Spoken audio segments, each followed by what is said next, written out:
What would you do if the man you trusted most handed you divorce papers just days after you announced your pregnancy? How could a secret from before you conceived your child destroy everything you'd built? This is the story of how my husband uncovered the truth I swore I'd never tell, and how, in the end, I lost everything. Before we dive deeper into this story, I have one small request. Please subscribe, drop a like, comment, and hit that hype button to boost this channel so more people can discover these incredible stories. The envelope felt heavier than it should have in my trembling hands.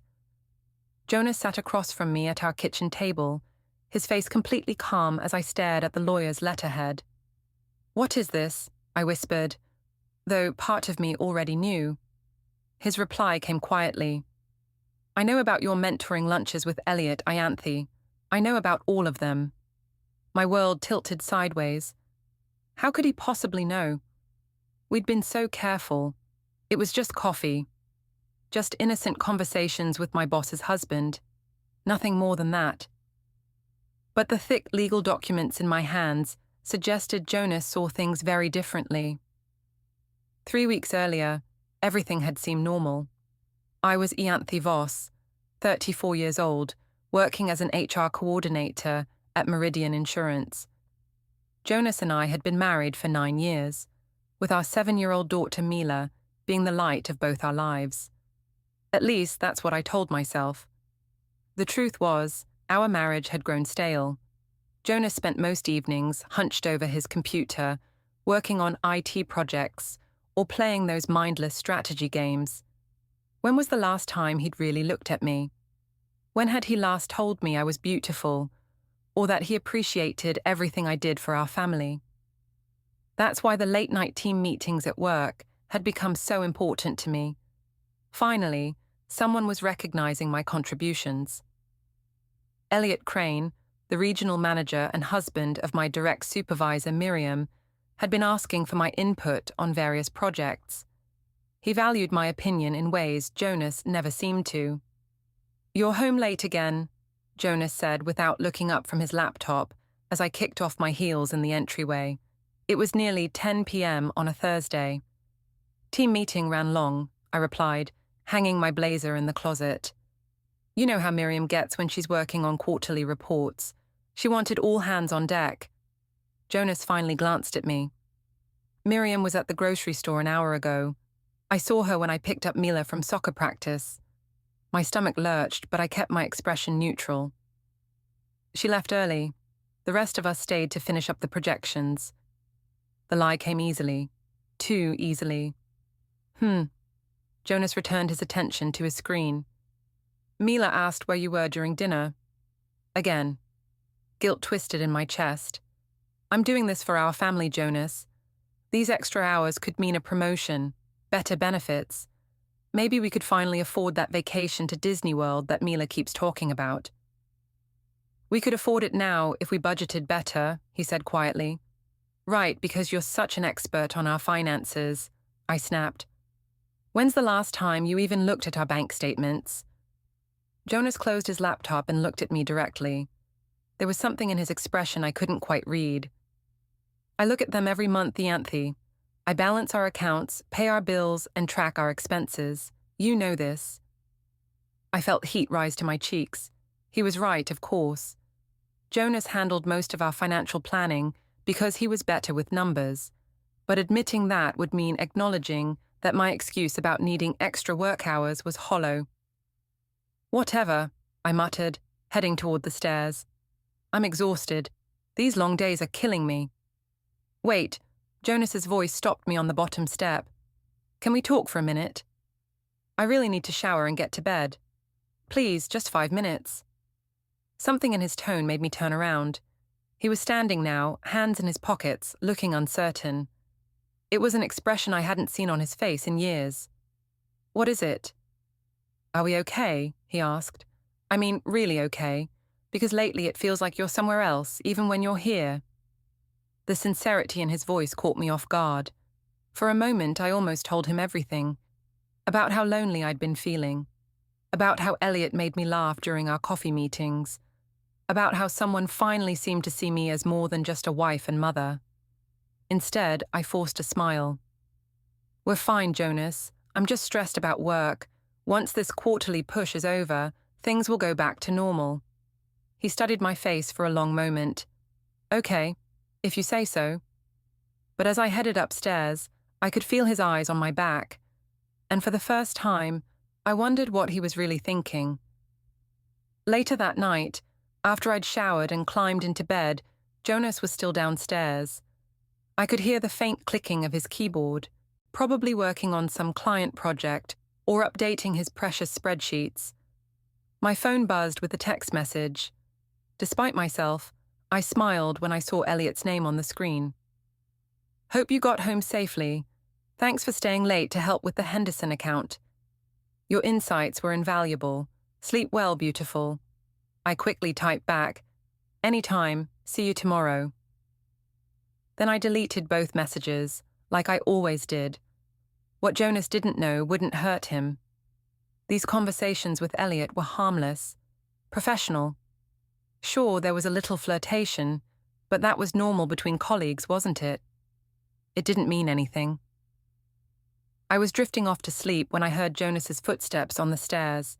He slipped into bed quietly, trying not to wake me, but instead of settling in on his side like usual, he lay still for a long time. I could tell from his breathing that he wasn't asleep. "Jonas?" I whispered. "Yeah?" "I love you." There was a pause. "I love you too, Ianthe." But something in his voice sounded different, distant, like he was speaking to a stranger. The next morning, I woke to find Jonas already gone. He'd left a note saying he had an early client meeting and would pick up Mila from school. I felt a pang of guilt as I remembered our conversation the night before. Maybe I should cut back on the late meetings with Eliot, focus more on my family. Jonas deserved better than a wife who was always making excuses. But then my phone buzzed with another message from Eliot. "Coffee at 2. I have some ideas about the Morrison project I'd love to run by you." And just like that, my resolve crumbled. Jonas would understand. This was about my career, my future. Our future. I texted back, "See you there." What I didn't know was that Jonas had been awake much longer than I thought the night before. Long enough to hear my phone buzz. Long enough to wonder why I was getting text messages at midnight. And long enough to make a decision that would change everything. The Cornerstone Cafe had become our usual meeting spot. It was a small, cozy place about 10 minutes from the office, with mismatched furniture and local art on the walls. Most importantly, it was somewhere we were unlikely to run into anyone from work. Eliot was already there when I arrived, sitting at our regular table in the back corner. He stood when he saw me, flashing that charming smile that had first caught my attention months ago. "Ianthe, you look lovely as always," he said, pulling out my chair. I felt a flutter in my stomach. When was the last time Jonas had complimented my appearance? Or pulled out my chair? "Thank you," I said, settling into my seat. "So, what's this about the Morrison project?"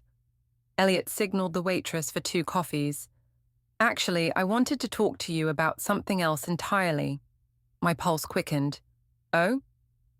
"I've been thinking about our conversation yesterday, about your ideas for streamlining the claims process.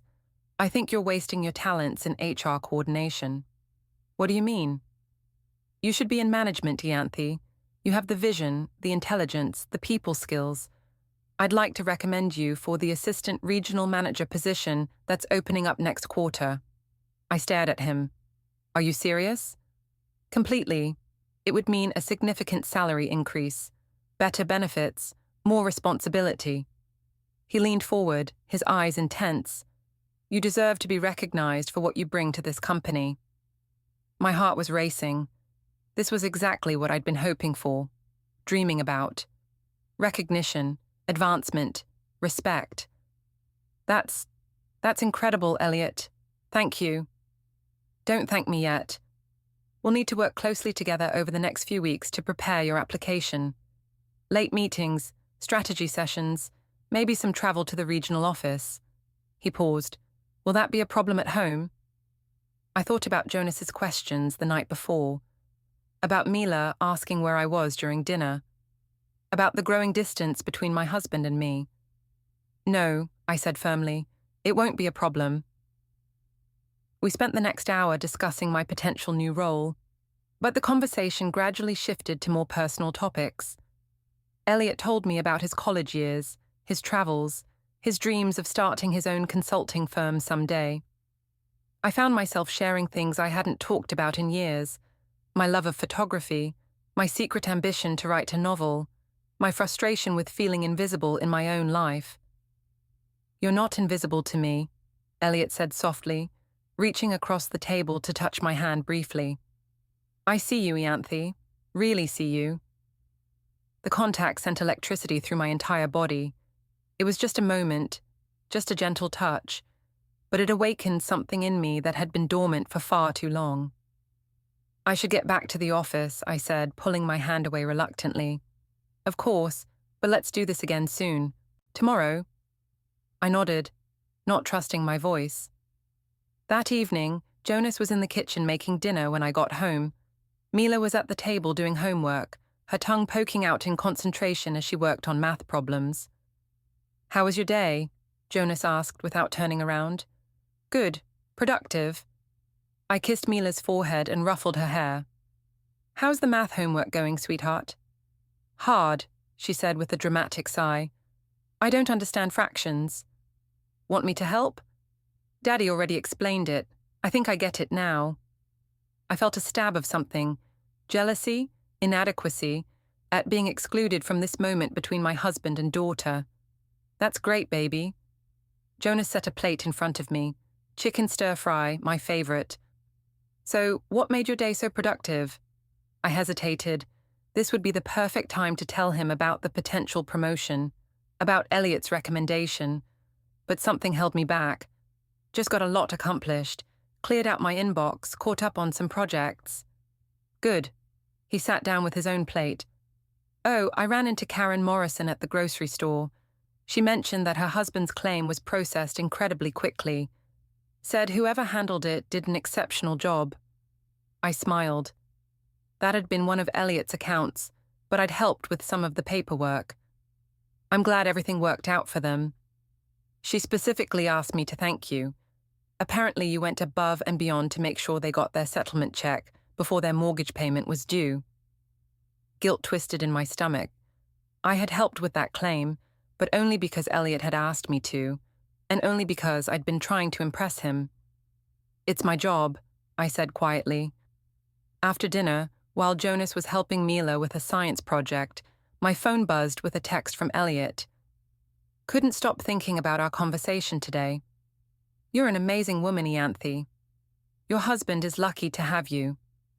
I stared at the message, my heart pounding. This was crossing a line, wasn't it? This was more than professional admiration. But instead of deleting the message, I found myself typing back, "Thank you. That means more to me than you know." His response came immediately. "Sweet dreams. Beautiful." I deleted both messages and slipped my phone back into my purse, but I couldn't delete the warm feeling spreading through my chest.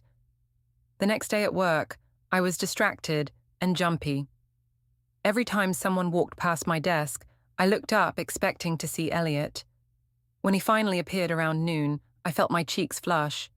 "Ready for coffee?" he asked casually. "Absolutely." This time, our conversation was even more intimate.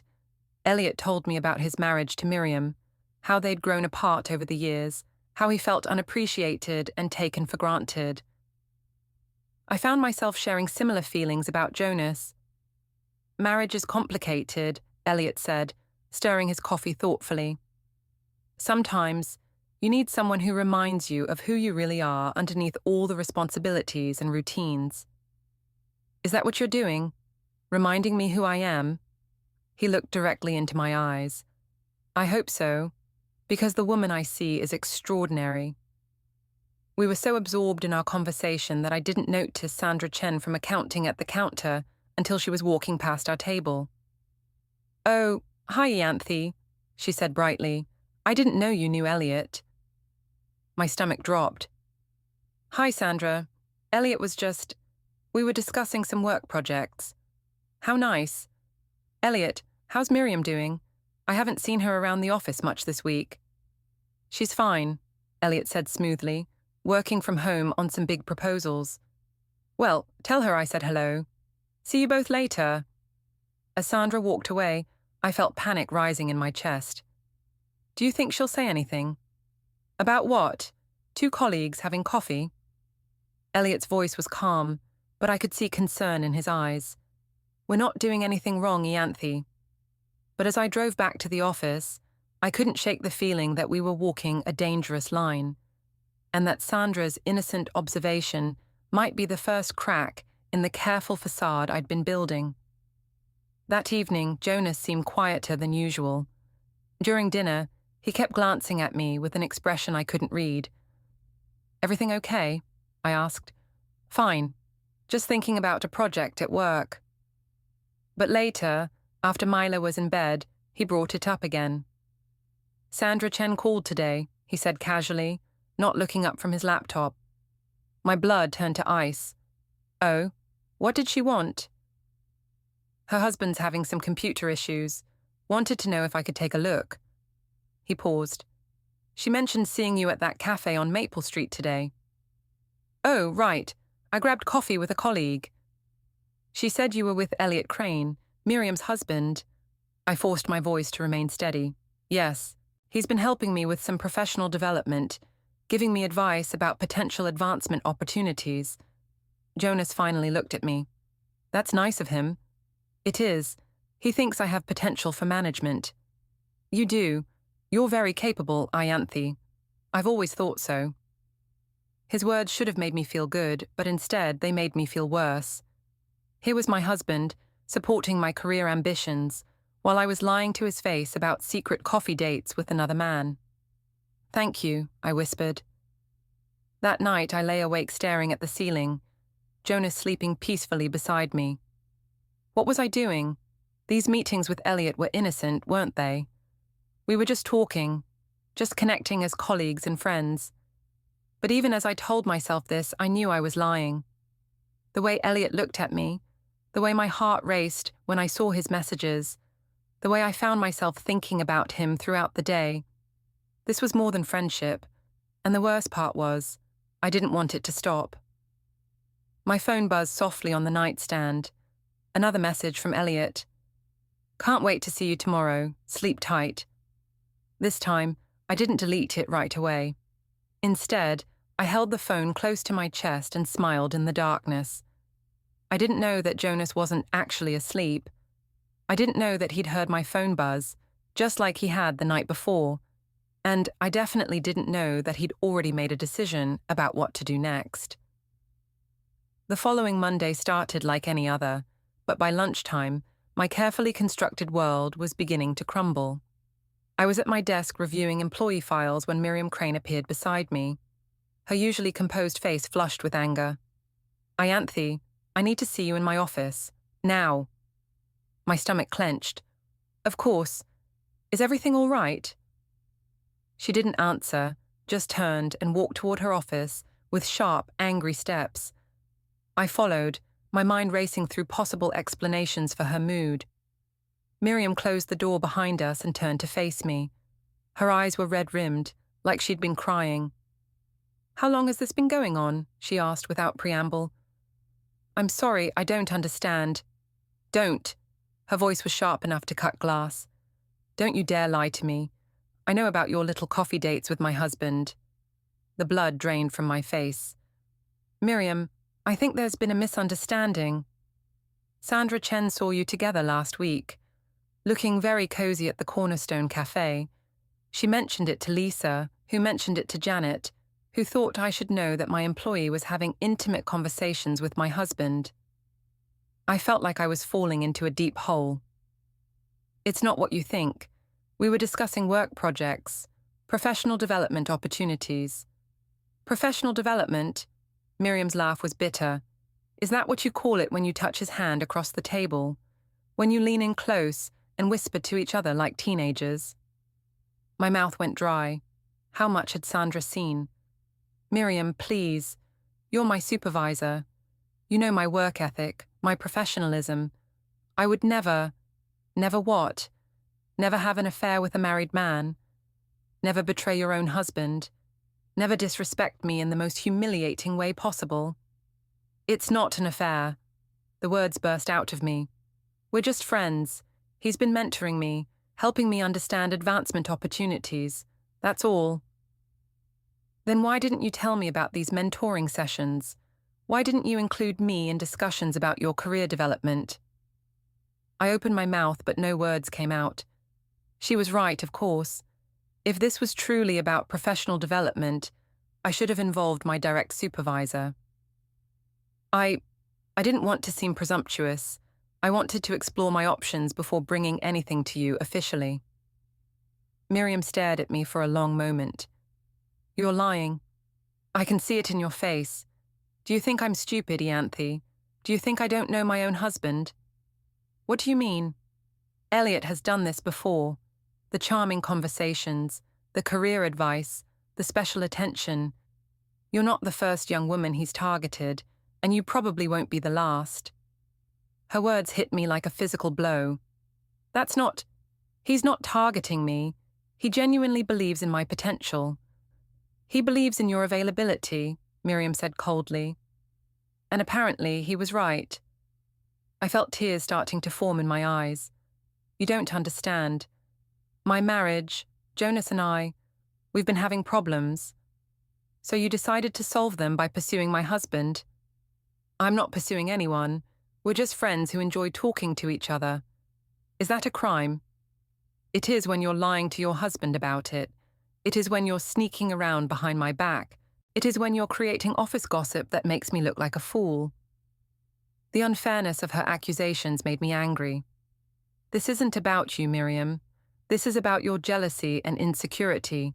You can't stand the thought that your husband might enjoy spending time with someone who actually listens to him. The moment the words left my mouth, I knew I'd made a terrible mistake. Miriam's face went white, then red. Get out of my office, she said quietly. Miriam, I didn't mean... Get out, now, before I say something we'll both regret. I stumbled out of her office, my hands shaking. The entire HR department was staring at me. Had they heard us arguing? How much of our conversation had carried through the thin walls? I made it to the bathroom before the tears started flowing. This was a disaster. I'd just accused my boss of being jealous and insecure. I'd probably destroyed any chance of promotion, maybe even put my job at risk. But worse than that, I'd revealed more about my relationship with Eliot than I'd intended. The way I'd defended him, the way I'd talked about him listening to me, it made our connection sound much more intimate than I'd been willing to admit, even to myself. My phone buzzed with a text message. For a wild moment, I hoped it was Eliot, offering some explanation or comfort. Instead, it was from Jonas. Can you pick up Mila from school today? I have a meeting that's running late.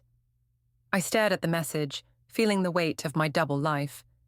Here was my husband, asking for help with our daughter, while I was hiding in a bathroom, crying over another man's wife confronting me. Of course, I texted back. Everything okay? Fine, just work stuff. See you tonight. I spent the rest of the afternoon trying to act normal, but I could feel the stares and whispers from my co-workers. By the time I left to pick up Mila, I was convinced that everyone in the office knew about my confrontation with Miriam. Mila chatted happily in the car about her day at school, blissfully unaware of the turmoil in my life. Her innocence made me feel even worse about the mess I was creating. Mummy, are you sad? She asked as we pulled into our driveway. No, sweetheart, just tired from work. Daddy says work makes grown-ups tired sometimes. Daddy's right. That evening, Jonas seemed distracted during dinner. He kept checking his phone and giving short answers to Mila's questions about her school day. Is your meeting still going on? I asked. What meeting? You said you had a meeting that was running late. That's why I picked up Mila. Oh, right. No, it finished. Just following up on some things. Something in his tone made me look at him more closely. There was a tension in his shoulders, that I hadn't noticed before. After Mila went to bed, I tried to talk to him about my day, leaving out the confrontation with Miriam, of course. "How was work?" he asked, not looking up from his laptop. "Challenging, some interpersonal issues with colleagues." "Anything serious?" I hesitated. "Just some misunderstandings. Office politics. You know how it is." "Actually, I don't. I work mostly with computers. They're more predictable than people."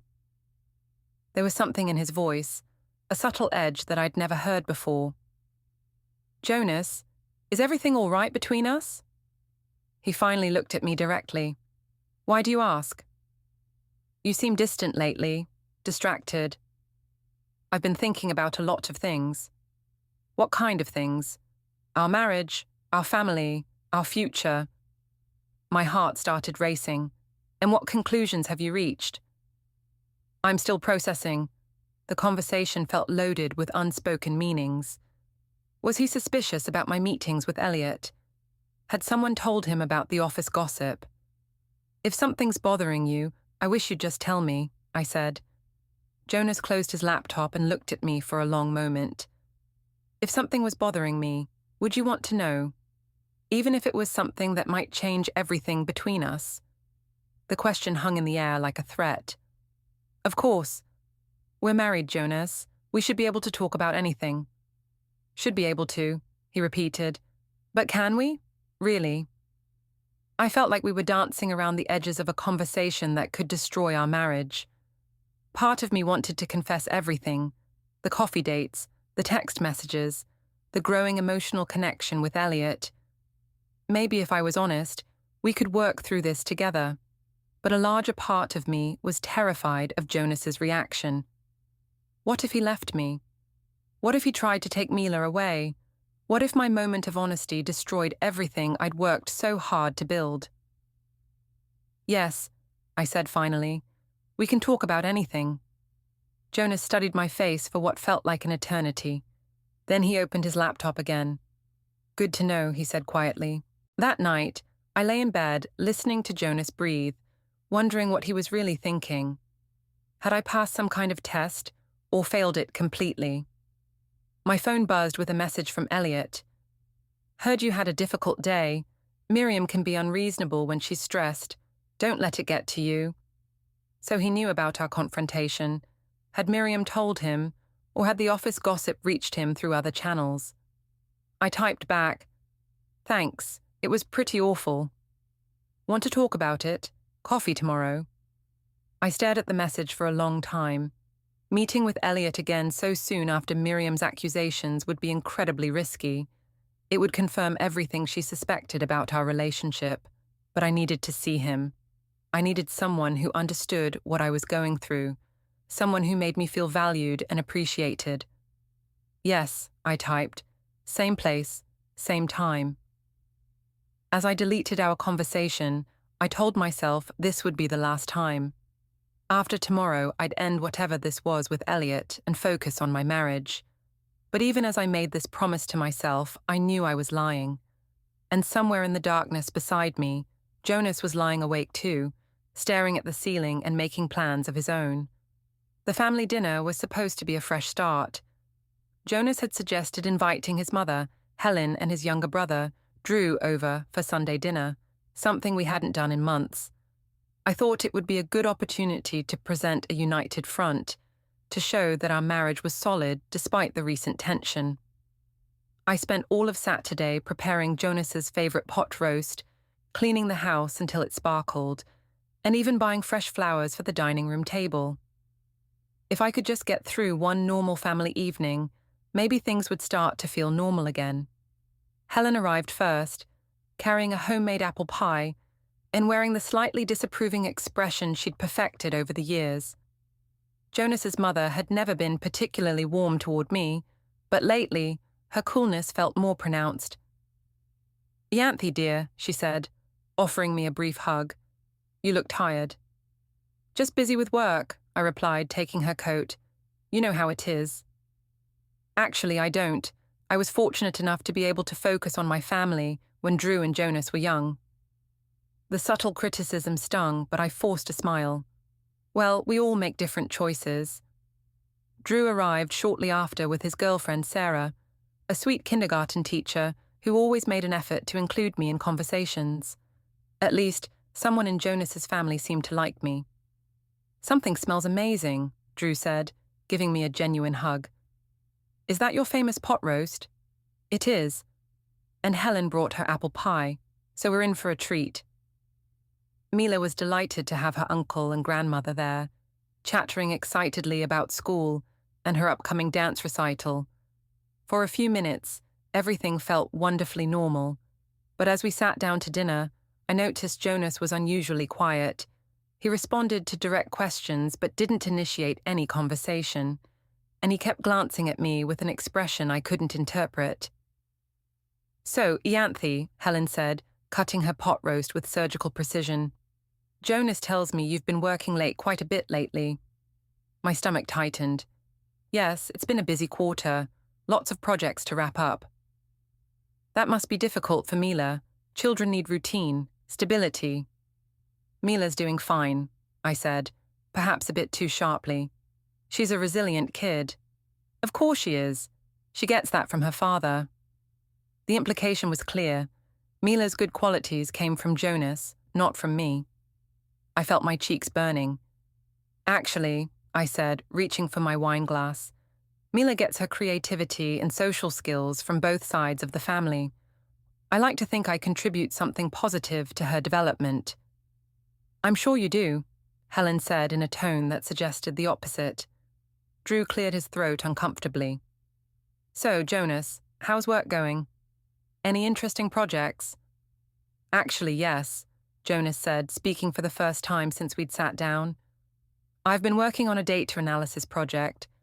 Very detailed work, lots of research, cross-referencing information, building comprehensive reports." Something in his tone made me look at him sharply. Was he trying to tell me something? "That sounds fascinating," Sarah said politely. "What kind of data?" "Communication patterns mostly, digital footprints. It's amazing how much information people leave behind without realizing it." My blood turned to ice. Was he talking about my text messages with Eliot? Had he somehow accessed my phone? "Technology these days," Helen said, shaking her head. "I don't understand how people can live their entire lives on those devices. In my day, if you wanted to communicate with someone, you talk to them face to face." "There's definitely something to be said for direct communication," Jonas agreed, looking directly at me. "Honesty, transparency, no room for misinterpretation."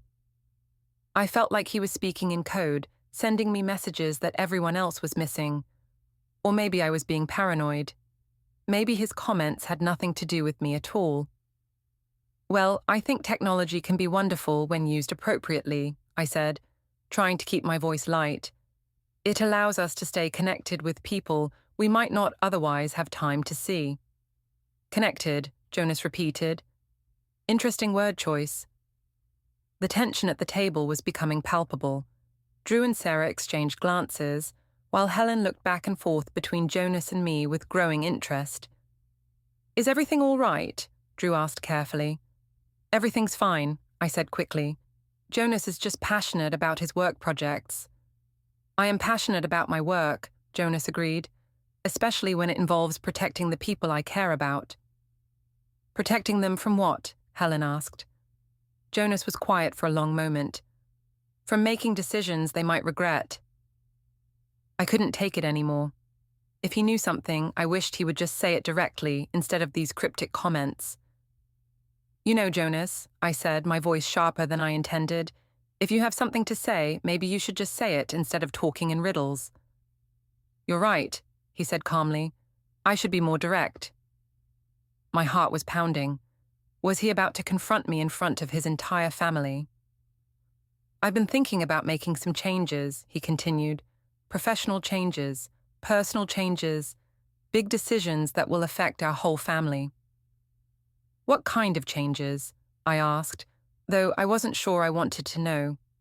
"I'll let you know when I've finalized everything." The rest of dinner passed in uncomfortable silence.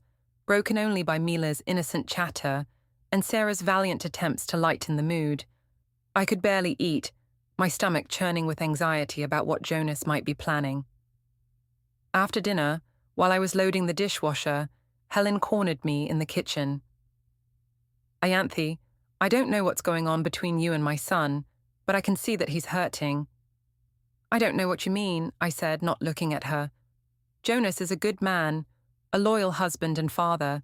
He deserves better than whatever game you're playing." I spun around to face her. "I'm not playing any games, Helen. I'm working hard to provide for my family, just like Jonas is." "Working hard at what, exactly?" The question hung in the air between us. Did she know something, or was she fishing for information? "At my job, at being a good mother, at holding this family together." Helen studied my face. "Is that what you call it?" Before I could respond, Jonas appeared in the doorway.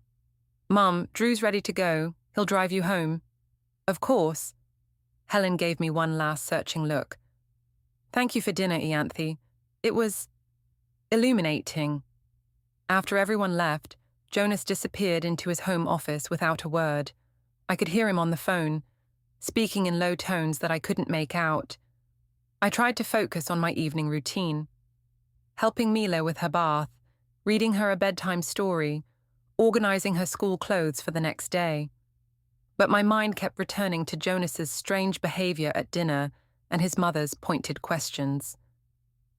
When I finally went upstairs, Jonas was still in his office with the door closed. I could see light under the door and hear the faint sound of his voice. I pressed my ear to the door, trying to make out what he was saying, but the words were too muffled. All I could tell was that it sounded like a serious conversation.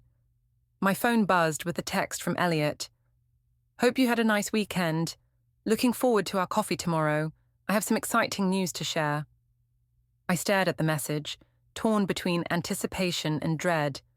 Part of me was curious about his news, but a larger part of me was terrified that Jonas was already suspicious about our relationship. Maybe I should cancel. Maybe I should confess everything to Jonas and try to repair our marriage before it was too late. But as I thought about the cold dinner conversation, about Helen's accusations, about Jonas's cryptic comments about making changes, I felt a surge of defiance. If my marriage was already falling apart, why should I give up the one relationship that made me feel valued and appreciated? I typed back, "Can't wait to hear your news. See you tomorrow." As I deleted our conversation, I heard Jonas's office door open. I quickly put my phone away and pretended to be reading a magazine. He appeared in the bedroom doorway, looking tired and stressed. "Who are you talking to?" I asked casually. "Work stuff," he said, not meeting my eyes. "Pretty late for a work call. Client emergency. You know how it is." But I didn't know how it was, because Jonas had never taken late-night work calls before. His clients were all small businesses that operated during normal hours. "Everything okay?" Jonas looked at me for a long moment. "That depends." "On what?" "On a lot of things that are still being determined." He went into the bathroom and closed the door. I heard the shower start running and realized that this might be my last chance to come clean about everything. When he came out, I was sitting on the edge of the bed, trying to work up the courage to tell him about Eliot. "Jonas, we need to talk." "Do we?" He was toweling his hair, not looking at me. "I think there are some things we should discuss. About our marriage, about where we're headed." He stopped toweling and looked at me directly. "Are you sure you're ready for that conversation, Ianthe? Because once we start down that road, there's no going back." The warning in his voice made me lose my nerve. Maybe we should wait until we're both less stressed. Maybe we should." But as he climbed into bed and turned off his light without saying goodnight, I realized that waiting might be the biggest mistake of my life. And in the darkness, as Jonas lay perfectly still beside me, I had the unsettling feeling that he was already several steps ahead of me in a game I didn't even know we were playing. The next morning brought an unexpected phone call that changed everything. I was getting ready for work when Jonas's phone rang. He answered it in the kitchen, and I could hear his side of the conversation from the bedroom. Yes, this is Jonas Voss. When? I see. Yes, I can be there this afternoon. Thank you. When I came downstairs, he was standing by the window with his back to me, staring out at our small backyard. Everything okay? I asked, pouring myself coffee. I need to pick up Mila from school today and take her to my mother's house. Why? What's wrong? Jonas turned to face me, and I was struck by how different he looked. There was a hardness in his expression that I'd never seen before. We need to talk, Ianthe. Really talk. Without Mila around. My stomach dropped. About what? I think you know. The coffee cup trembled in my hands. Jonas, if this is about my work schedule, it's not about your work schedule. His voice was calm, almost eerily so. It's about your coffee schedule. The words hit me like a physical blow. He knew. Somehow he knew about my meetings with Eliot. I don't know what you mean, I said weakly. Yes, you do. Jonas walked over to the kitchen counter and picked up a manila folder I hadn't noticed before. We'll discuss it tonight, after Mila is safely at my mother's house. He left for work without another word, leaving me standing in the kitchen with my heart pounding and my mind racing. What was in that folder? How much did he know? And what was he planning to do with the information? I called in sick to work, unable to face the possibility of running into Miriam or dealing with office gossip when my entire world was crumbling. Instead, I spent the day pacing through our house, trying to figure out how to handle the confrontation that was coming. By the time Jonas returned with Mila's overnight bag, I had worked myself into a state of near panic. I watched from the window as he drove away with our daughter, knowing that when he came back, our marriage might be over. He returned an hour later, carrying the same manila folder. Without speaking, he walked past me into the living room and sat down on the couch, placing the folder on the coffee table between us. Sit down, Ianthe. I perched on the edge of the armchair across from him, my hands clasped tightly in my lap. I'm going to ask you one question, Jonas said quietly, and I want you to think very carefully before you answer, because this is your only chance to tell me the truth. I nodded, not trusting my voice. Are you having an affair with Eliot Crane? The question hung in the air between us. This was my moment of truth.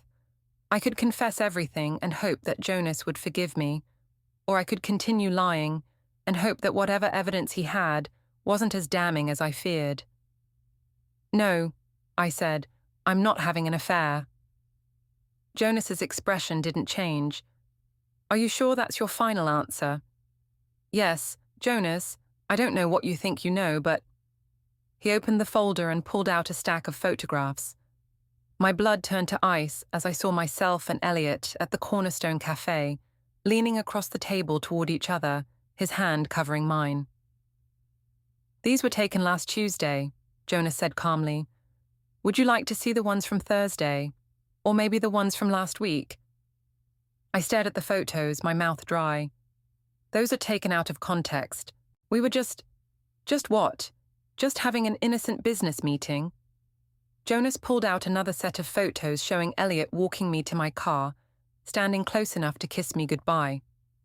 What about these? Jonas, please, let me explain. I'm listening. But as I opened my mouth, I realized I had no explanation that would make this look innocent. The photos told a story of intimacy and secrecy that I couldn't deny. It's not what you think, I said desperately. Yes, I've been meeting with Eliot, but we're not having an affair. We're just friends. He's been mentoring me professionally. Jonas reached into the folder again and pulled out printed copies of text messages, my text messages with Eliot. Professional mentoring. He read from one of the printouts. Thanks for today. You make me feel beautiful. That's from you to him last Wednesday.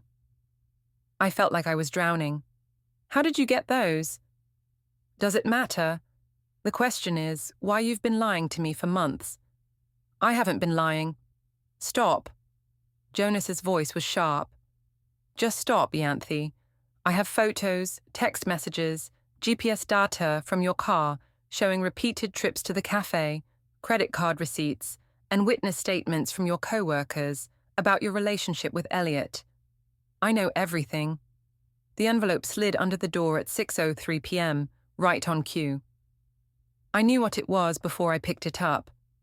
The process server had already left. Jonas had paid extra for discretion. Inside, petition for dissolution of marriage, emergency ex parte motion for temporary sole custody, and a single post-it in Jonas's neat block handwriting. I waited 24 hours. You chose. That was all. I called his phone. Straight to voicemail. I called his mother. She hung up on the first ring. I drove to Mila's school the next morning anyway, half hoping to catch drop-off. But Helen was there instead, arms crossed, watching like a bouncer until Mila disappeared inside. At 2:17 p.m., my lawyer called. "Don't fight the temporary order," she said. "He's got 6 months of surveillance, deleted message recovery, and a sworn affidavit from Miriam that you were pursuing her husband. Judges hate emotional affairs almost as much as physical ones when kids are involved. You'll lose, and it'll cost you the little leverage you have left." So I didn't fight. 3 weeks later, I stood in courtroom 4B while a grey-haired judge granted Jonas temporary sole custody and me 2 supervised visits a week at a beige county facility that smelled like old crayons and broken dreams. Eliot never showed up to any of it. His house sold in 9 days. Someone at the office said he and Miriam took a healing sabbatical in Portugal. Someone else said he'd been quietly let go with a generous severance and a gag order. Either way, he vanished like smoke. I moved into a 1-bedroom off 12th and Pine. The balcony faces a parking lot. At night, I can hear the couple next door arguing through the walls. Normal, messy, married sounds that make me press my face into a pillow so no one hears me cry. Mila comes on Wednesdays and Saturdays. The supervisor sits in the corner, pretending to read People magazine, while my daughter shows me her new unicorn backpack and asks, very carefully, "Are you coming home soon, Mummy?" I tell her I'm working on it. I don't tell her that home doesn't exist anymore, that I burned it down for the price of a few lattes and the temporary high of being told I was fascinating. Last Saturday, Jonas brought her himself. He waited in the hallway instead of sending Helen. When the hour was up, Mila hugged me hard around the neck, then ran to him. He knelt, smoothed her hair, whispered something that made her giggle. Before he left, he looked at me, just looked, for the first time in months. "I kept the good plates," he said, "the blue ones you picked out in Lisbon. Mila eats off them every night." Then he took our daughter's hand and walked away. I stood in the doorway of the visitation room until the supervisor gently closed the door. That night, I opened my phone, scrolled to the very last photo I still had of the 3 of us, last Christmas, all of us laughing under the tree, and I finally deleted it. Some fires you don't get to walk away from unscathed. Some choices don't leave room for anything but consequences. I chose the spark over the hearth. Now I get to live in the ashes.